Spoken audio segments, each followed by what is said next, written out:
Hi guys, this is Omer from MMOs.com doing a quick week news recap of all major MMO news and announcements we're getting June 24th, 2019. This is episode number 205 of the recap, and the first of news this week is from Brunson and Studio 8 regarding Astellia, which is launching to closed beta testing tomorrow on June 25th, and the CBT will be running until July 1st. You can grab a closed beta key by pre-ordering or searching the web. I know we gave a bunch of keys away on MMOs.com, but we ran out pretty quickly.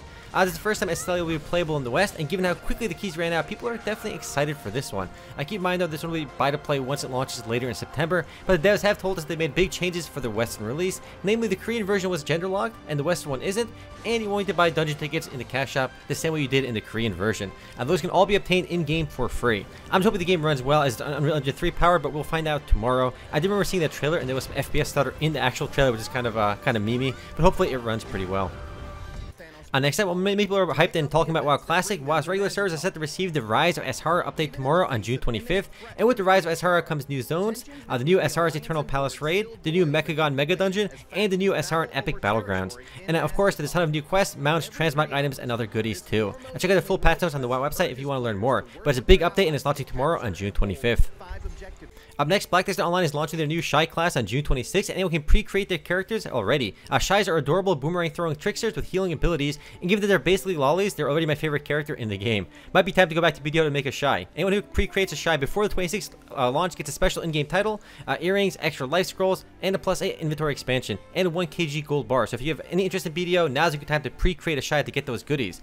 Also in Black Desert News, there's been a data breach over Kakao Games, and tons of users had their Black Desert Online usernames and passwords posted publicly across the internet, and to prevent any damage, Kakao preemptively locked all those accounts and requires verification from the original owners to get those accounts back. The problem is it's a bit of a process to get your accounts unlocked. You need to make a new email, contact Kakao, and send them a picture of your government-issued photo ID alongside with a copy of today's newspaper or a picture of your ID in front of your PC support ticket. Yikes. I know plenty of people do not want to give their IDs over to Kakao in the first place, but in order to get your accounts back, you'll have to do that, which is a big yikes for them. Next up, MapleStory 2's next update titled Gilded Glory is launching on June 27th, and as the name of the update suggests, it'll be very much focused on improving the game's guild experience. Gilded Glory introduces level 4 and level 5 guild raids, and Guild Dance Dance Stop. Also included is the Black Shard Nexus, a new hardcore max level dungeon that's significantly more difficult than the gear score tips might imply. Gilded Glory is being labeled as part 1 of the guild series of updates, and a second part with more guild features is set to launch in the future. Up next, XL Games, the studio behind Arcade, partnered with Kakao Games to launch a new open-world mobile MMORPG titled Moonlight Sculptor. This is the first reveal of the game since it was first announced back in 2016, but they're finally making enough progress to talk a bit more about the game. Plus, they actually released these 3 screenshots you can see in the background. They're not real screenshots, they're just artworks to look at, and that's about it. That's all we have of this game right now, just these 3 pieces of artwork. If XL Games has been working on the game since it was announced back in 2016, it could be something special. And again, it's a mobile MMORPG, so I already know what to expect. Still, I think we'll be getting better and better mobile MMORPGs in the future. I mean, the current games are kind of duker, but they are getting better. And speaking of mobile games getting better, Dota Underlords launched onto Steam and mobile this last week, and it's cross-play compatible. Dota Underlords is the official Valve version of the popular custom map Dota Auto Chess, and so far Underlords is doing amazingly well. It hit nearly 200,000 players on Steam this weekend. While it's definitely not an MMO, it's a good example of a game that does work really well on mobile. You all know I'm not a big fan of mobile games, but I've been playing Dota Underlords on both the PC and mobile client. The mobile version is actually surprisingly good. In fact, it's just as good as the PC version. So far, the only genre of mobile games I could have said that about in the past was card games like Hearthstone and Shadowverse, but Dota Underlords on mobile is doing quite well. If you like the auto chess concept, give it a try. Heck, if you never even played Dota Auto Chess, do give Underlords a try either on mobile or on Steam. It's worth checking out. Anyway, moving right along, EverQuest 2 has a whole host of updates and events planned for the summer alongside their 50th anniversary and expansion announcement later this year. But in the meanwhile, the game revealed their summer 2019 roadmap in their most recent producer letter. Players can look forward to Legendary Eternal Gear, a new Expert Heroic Dungeon, and a new Chaos Ascending Public Quest series. The first season of Negative Events PvP server also ended on June 17th, with Season 2 starting on July 16th. In addition, to keep up with Pride Month, Daybreak Games introduced a Pride-themed Bunny Familiars, which will be available in-game for free until July 31st. EverQuest 2 is an oldie, but they're still going fairly strong. The game has been out for almost 15 years now and still gets an expansion every single year. The base game is free to play, but accessing any of the endgame content does require you to buy an expansion. Next, we've talked a bit about Dauntless recently in the last few weeks, but Monster Hunter World is also still a thing and is launching a massive Iceborne expansion soon on PS4, with the first beta already done and the second one kicking off on June 28th.